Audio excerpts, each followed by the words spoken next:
Assalamualaikum warahmatullahi wabarakatuh. Kami dari kelompok 1 Media dan TIK Pendidikan akan menjelaskan alat peraga mengenai sistem pernapasan. Kami beranggotakan saya sendiri Reski Saputri dengan nomor induk mahasiswa 121206010. Yang kedua ada Ratu Bilkis Nazila, Sidenur Halimah, Wildan Jamurina Sikit, Yulia Rahmi, dan Zia Sawiratu Naza. Baik, sebelum itu kami akan menyampaikan tujuan dari pembuatan alat peraga ini, yaitu yang pertama untuk membantu siswa mengetahui apa saja organ yang bekerja untuk sistem pernapasan. Yang kedua, untuk mengetahui fungsi organ-organ pernapasan. Dan yang ketiga, untuk membantu mengetahui alur dari sistem pernapasan tersebut. Nah, di sini sudah terdapat alat peraga yang telah kami buat. Selanjutnya yaitu penjelasan mengenai alat peraga ini. Ini merupakan sistem pernapasan. Pengertian dari sistem pernapasan merupakan suatu proses di mana oksigen memasuki hidung, lalu diproses dalam paru-paru, lalu dikeluarkan melalui hidung dan menghasilkan karbon dioksida. Di sini ada beberapa organ pada sistem pernapasan, diantaranya ada hidung, faring, laring, trakea, paru-paru, bronkus, alveolus, bronkiolus, dan diafragma. Yang pertama yaitu ada hidung, merupakan organ yang bisa dapat dilihat dan diraba serta memiliki fungsi sebagai jalur keluarnya masuk oksigen dan karbon dioksida pada sistem pernapasan makhluk hidup. Faring merupakan saluran pernapasan yang berbentuk seperti tabung di belakang hidung dan rongga mulut hingga bagian dalam trakea dan esofagus. Fungsinya yaitu menjadi jalur agar udara dari hidung bisa mencapai paru-paru dan melewati laring dan trakea. Selanjutnya itu mencegah udara agar tidak masuk pada sistem pencernaan. Dan yang terakhir yaitu membantu menyeimbangkan tekanan udara di gendang telinga. Selanjutnya akan dibahas oleh rekan saya. ini ada laring.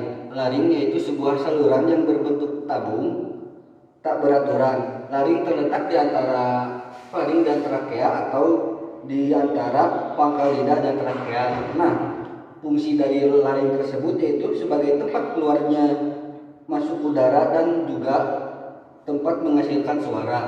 Yang selanjutnya itu melindungi saluran pernapasan dari masuknya benda-benda asing dan membantu kelancaran aliran dari rongga dada ke paru-paru. Terakhir yaitu untuk membantu kelancaran aliran udara dari rongga hidung ke paru-paru. Selanjutnya yaitu trakea. Trakea merupakan tenggorokan yang berbentuk pipa dengan panjang kira-kira 10 cm untuk wanita dan 12 cm untuk pria. Nah, ini itu terletak di leher dan sebagian di rongga dada. Selanjutnya mengenai fungsi dari trakea ini, yang pertama itu sebagai penghubung yang berfungsi untuk jalan masuknya udara ke paru-paru. Yang kedua, berperan sebagai gerbang terdepan yang akan menghalangi masuknya benda asing ke tubuh saat proses pernapasan berlangsung. Yang ketiga yaitu membantu kelancaran sistem pernapasan pada manusia. Dan yang terakhir yaitu membantu dalam proses batuk yang sering manusia alami. Mungkin cukup sekian, selanjutnya akan dilanjutkan oleh rekan saya. Baik, selanjutnya di sini ada organ bronkus. Nah, trakea memiliki dua cabang, yaitu bronkus kanan dan bronkus kiri. Bronkus kanan membentuk sudut 25 derajat ke kanan dari tengah tubuh, dan bronkus kiri membentuk sudut 45 derajat dari tengah tubuh. Bronkus memiliki cabang-cabang yang disebut dengan bronkiolus. Cabang tersebut akan menyalurkan udara ke alveolus. Adapun fungsi dari bronkus yaitu yang pertama sebagai perantara untuk udara masuk ke alveolus, yang kedua untuk mengontrol jumlah udara yang masuk ke dalam tubuh, dan yang ketiga yaitu untuk mengeluarkan debu dari partikel dari dalam paru-paru. Selanjutnya di sini ada organ paru-paru. Nah, paru-paru merupakan organ yang terletak di dalam rongga dada bagian atas, dan paru-paru merupakan organ yang terletak di dalam rongga dada bagian atas yang dibatasi oleh otot serta rusuk pada bagian samping dan dibatasi oleh diafragma pada bagian bawah. Paru-paru terbagi menjadi dua, yaitu paru-paru bagian kanan yang disebut dengan pulmodester dan paru-paru sebelah kiri yang disebut dengan pulmosinister. Adapun fungsi dari paru-paru yaitu yang pertama sebagai alat pernapasan pada sistem respirasi. Yang kedua sebagai tempat pertukaran oksigen dan karbon dioksida. Dan yang selanjutnya yaitu sebagai pelindung organ lain dan pelindung dari infeksi. Terima kasih. Yang selanjutnya akan dijelaskan oleh rekan saya. Selanjutnya adalah alveolus. Alveolus merupakan kantong-kantong kecil udara yang dimana alveolus itu termasuk ke dalam sistem pernapasan. Lalu fungsi alveolus itu adalah untuk mengambil oksigen yang masuk ke dalam tubuh lalu melepaskan karbon dioksida. Lalu selanjutnya itu ada bronkiolus. Bronkiolus itu adalah saluran udara di dalam paru-paru yang mana bronkiolus itu seperti cabang-cabang yang berdiameter 0,3 sampai 1 mm. Lalu fungsi dari bronkiolus itu adalah untuk membantu proses distribusi udara di dalam paru-paru. Bronkiolus akan menghasilkan udara menuju alveoli. Alveoli merupakan tempat pertukaran oksigen dengan karbon dioksida. Lalu alveoli ini nantinya akan mengedarkan oksigen ke seluruh bagian tubuh. Baik, selanjutnya yaitu cara kerja dari organ sistem pernapasan. Nah, tahukah kalian bahwa manusia, hewan maupun tumbuhan sebagai makhluk hidup, kita perlu oksigen untuk hidup. Waktu bernapas, kita mempunyai organ-organ yang bekerja sama dan membentuk sistem organ yang bekerja mengatur oksigen yang ada di lingkungan hidup sampai pada setiap sel yang kita butuhkan. Oksigen ini tidak tersedia di dalam tubuh makhluk hidup. Kita mendapatkan oksigen dari lingkungan di sekitar kita.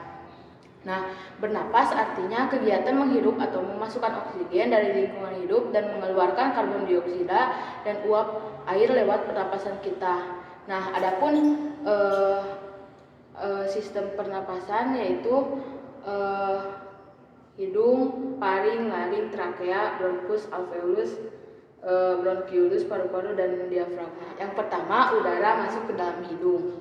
Melalui hidung, udara mendapatkan jalan keluar dan masuk ke dalam tubuh kita. Selain itu, udara juga dapat keluar masuk melalui mulut. Namun, jika kita bernapas menggunakan hidung akan lebih baik karena terdapat lendir dan rambut-rambut halus. Rambut-rambut halus ini berfungsi untuk menyaring udara yang mengandung debu, kotoran, dan kuman penyakit. Sedangkan selaput lendir berfungsi untuk mengatur suhu udara yang akan masuk ke paru-paru dan mengatur kelembaban udara agar sesuai dengan kelembaban tubuh. Hidung juga jalur yang langsung terhubung dengan alat pernapasan berikutnya yaitu tenggorokan. Nah, di sini sudah terdapat tenggorokan. Nah, lalu yang kedua yaitu paring. Paring yaitu persilangan tempat jalur antara udara dan makanan bertemu pada paring. Paring yaitu persilangan tempat jalur antara udara dan makanan bertemu. Pada paring ini tempat dilaluinya udara pernapasan dan jalur makanan dari mulut. Selanjutnya itu masuk ke tenggorokan. Tenggorokan merupakan alat pernapasan manusia yang kedua. Pada tenggorokan terdapat laring dan trakea. Pada bagian dalam dinding batang tenggorokan terdapat selaput lendir dan rambut halus yang selalu bergetar, yang berfungsi menghalangi benda-benda asing yang akan masuk ke dalam paru-paru. Pangkal tenggorokan yaitu laring menghubungkan hidung dengan batang tenggorok yaitu trakea. Nah, pada ujung trakea terdapat bronkus yaitu percabangan yang menghubungkan trakea dengan paru-paru kiri dan kanan. Nah, melalui bronkus menuju cabang bronkus yaitu bronchiolus dan berujung pada gelembung paru-paru yang juga disebut alveolus. Nah, pada alveolus ini terdapat pembuluh darah di mana terjadi pertukaran gas oksigen dan karbon dioksida. Nah, sistem pernapasan kita ini terdiri dari dua, yaitu sistem pernapasan dada yang umum kita lakukan dan juga sistem pernapasan perut. Nah, sistem pernapasan dada terjadi karena gerakan tulang rusuk oleh otot-otot antar rusuk. Pengambilan udara terjadi saat otot antar rusuk berkontraksi atau mengerut sehingga tulang rusuk terangkat ke atas menyebabkan rongga dada dan perut membesar. Nah, pengeluaran udara terjadi saat otot antar rusuk berrelaksasi atau mengatur. Saat itu tulang rusuk turun ke posisi semula menyebabkan rongga dada dan paru-paru mengecil. Nah, pernapasan perut terjadi karena gerakan otot diafragma, yaitu sekat yang membatasi antara rongga dada dan rongga perut. Pengambilan udara terjadi saat otot diafragma berkontraksi. Posisi diafragma mendatar menyebabkan rongga dada dan rongga paru-paru membesar. Pengeluaran udara terjadi saat otot diafragma berrelaksasi atau posisi diafragma melengkung ke atas, lalu menyebabkan rongga dada dan perut mengecil. Baik, selanjutnya yaitu cara kerja dari alat peraga ini, yaitu bisa kita ambil contoh ini sebagai oksigen dari lingkungan sekitar. Kemudian oksigen tersebut masuk ke dalam hidung. Nah, bisa diambil contoh juga ini adalah tenggorokan yang nantinya akan masuk ke dalam paru-paru dan menyebabkan terjadinya proses masuk dan keluarnya udara. Cara kerjanya, oksigen masuk ke dalam hidung, kemudian paring, laring, bronkus, kemudian alveolus mengembung-ngembung seperti ini. Nah, kemudian di dalam bronkus ini terdapat pertukaran gas dan karbon dioksida.